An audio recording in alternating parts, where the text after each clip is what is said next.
Gagawa tayo ng chicken katsu. Gagamit tayo ng meat tenderizer. Nag-marinate na ako ng chicken. Ito ay salt and garlic powder. Then, meron tayong cheese. So, simulan na natin. Malinis yung kamay ko. Nagugas ako. Kaya,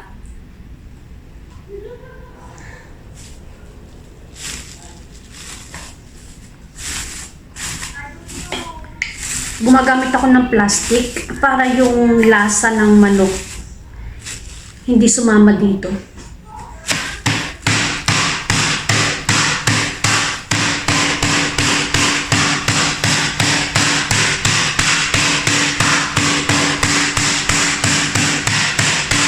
Ipa-flatten natin para malagyan natin ng cheese at madaling maluto. Pag manipis ang chicken at ipiprito natin, mabilis siyang lalambot. Pero i-steam ko pa rin to after kung ma-process to.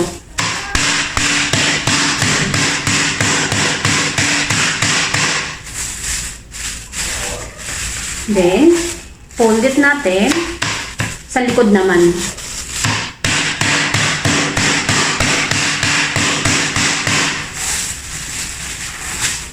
Yan.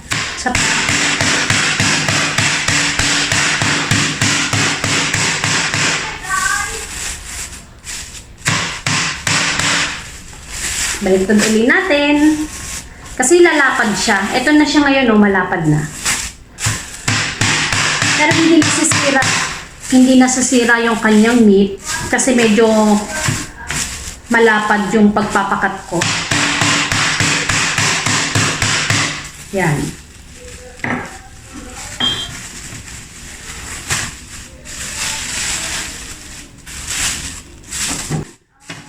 Lagyan tayo ng cheese.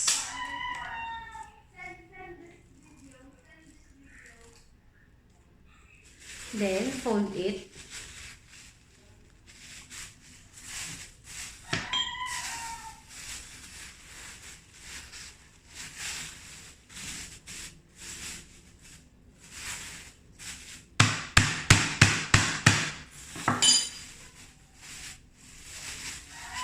May dalawa na ulit tayong nagawa. Lagay natin dito. Hindi siya pare-parehas ang size kasi depende sa pagpapakat ko kanina sa palengke. Umuusap din lang ako kaysa ako ang mag-cut, sila na para mapadali ang ating trabaho. Kuha ulit tayo ng plastic kasi nasisira po ang plastic. Mahalaga. Palit na lang tayo.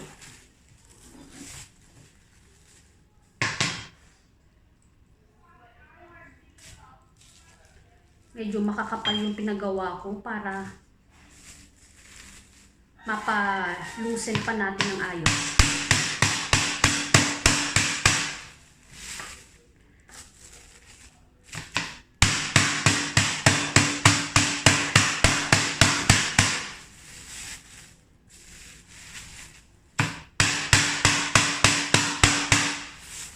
Yan.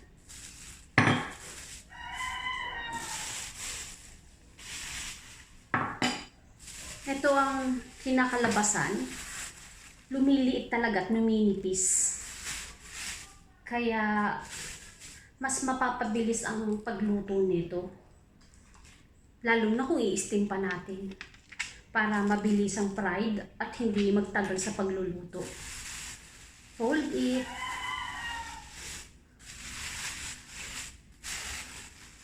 Yan. Isang piraso na ito. Bali, 500 pesos na naman uli ang naging budget ko today. Sa manok pa lang.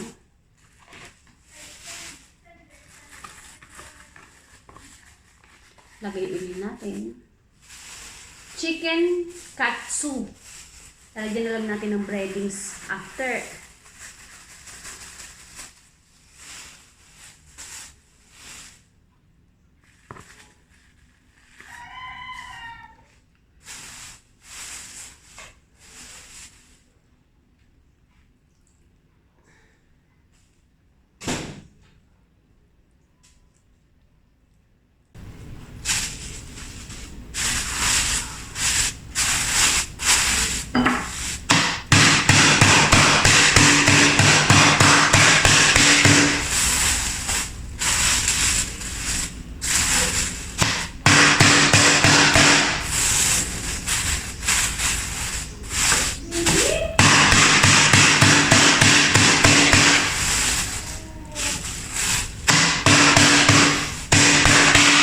Yan. Diba? Napakabilis lang.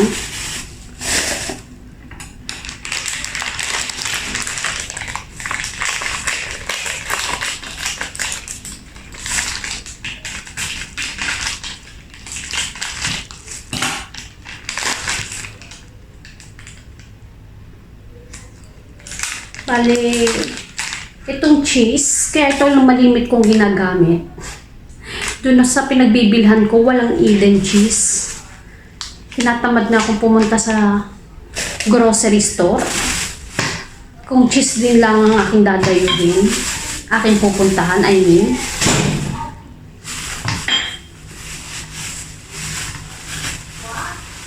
Yan.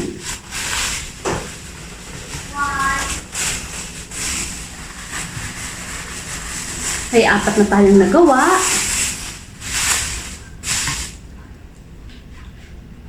Last 2.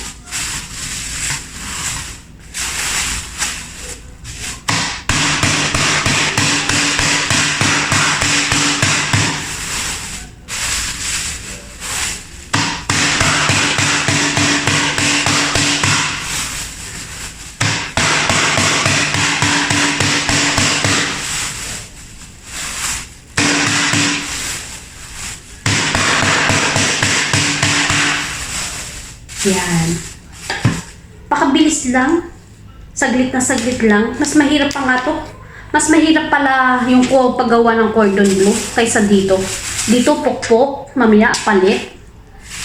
Okay na.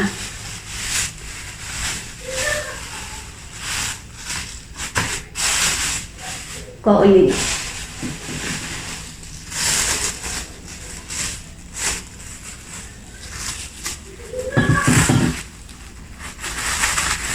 Pinapatungan ko ng plastic para hindi sila magdikit-dikit. Madali ko nang malagyan ng breadings after. Isa pa, last one na pala. Last one, may isa pa pala.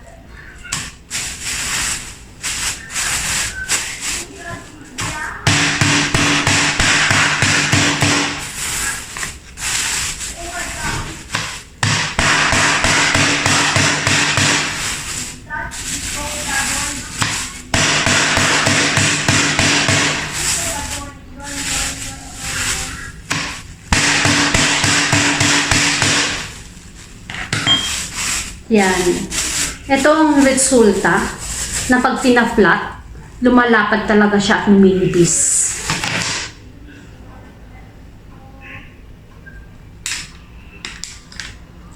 Lagay natin ng cheese.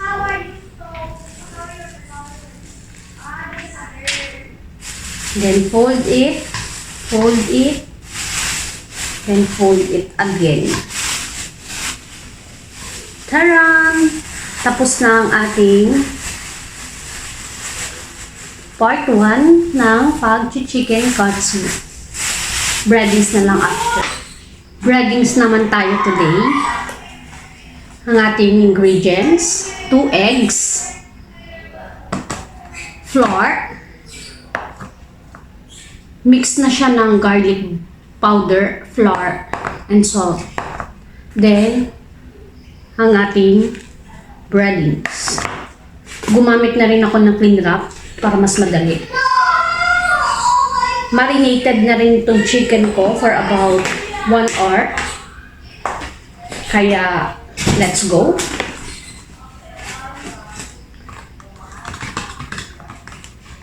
Kunin natin si chicken.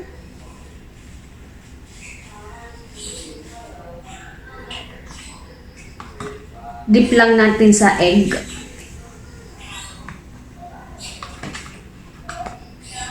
Madali na siya.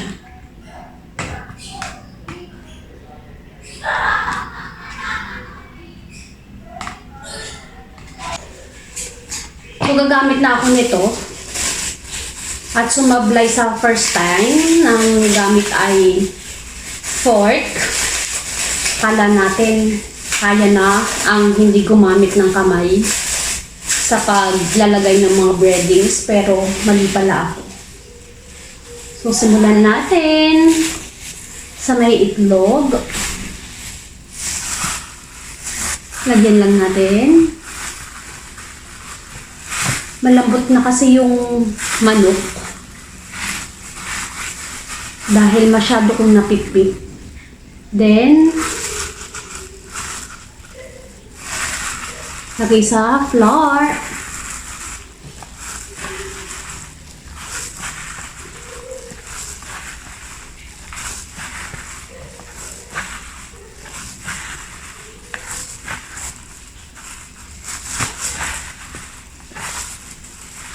Then, lagay uli sa egg.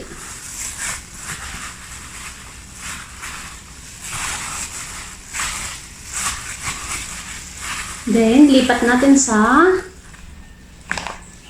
breadings. Ayan.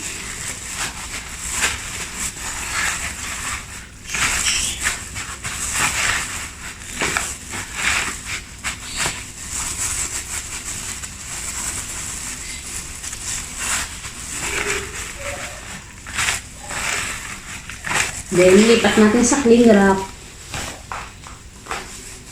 Ngayon, sa cling wrap, pag merong hindi tayo makita na walang breadings, gaya nito, gaya niyan. So, ang gagawin lang natin, lagyan na lang natin gamit ng breadings at dito na natin paglagyan. Kasi hindi pa siya totally naka-intact dahil halos 1 oras lang siyang nilagay ko sa rep. Para din tong cordon bleu, kailangan 24 hours. Compress na ang buong manok. Siyempre, dahan-dahan nating i-flip kasi medyo malambot at likod naman. Yan. Likod naman. Apply natin ng breadings dun sa portion na wala pa.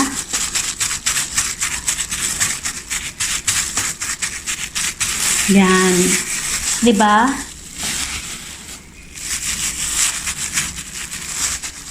Para crispy siya pag pinirito natin.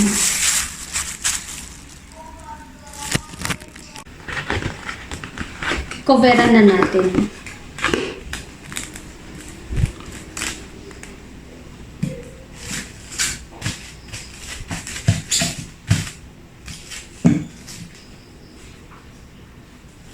Iba kapag clean wrap ang gamit natin,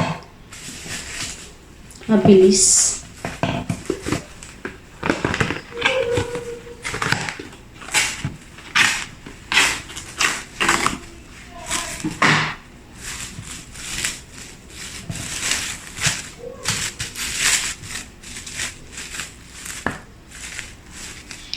Fix natin na ayos.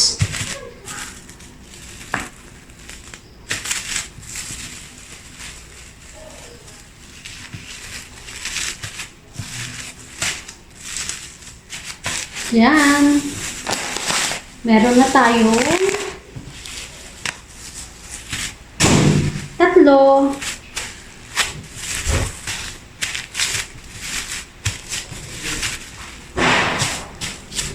Tuloy lang natin kasi meron pang 3.